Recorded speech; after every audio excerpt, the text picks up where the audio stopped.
Sebanyak 1.553 calon aparatur sipil negara diresmikan Gubernur Sumsel Haji Hermanderu di The Sultan Convention Center Palembang Rabu 25 Mei. Kepada 1.553 calon aparatur sipil negara di lingkungan pemerintah Provinsi Sumsel Formasi 2021.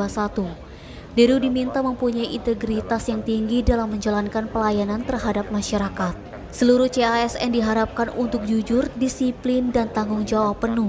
Kendati begitu, yang terpenting adalah integritas tinggi yang harus dimiliki oleh seluruh CASN untuk menjalankan komitmen. Kepala Badan Kepegawaian Daerah Provinsi Sumsel Nora Elisha menuturkan, dari jumlah keseluruhan 1.553 CASN yang diresmikan tersebut diantaranya ASN berjumlah 160 orang, pegawai pemerintah dengan perjanjian kerja non-guru 75 orang, PPPK tenaga pendidik atau guru 1.318 orang.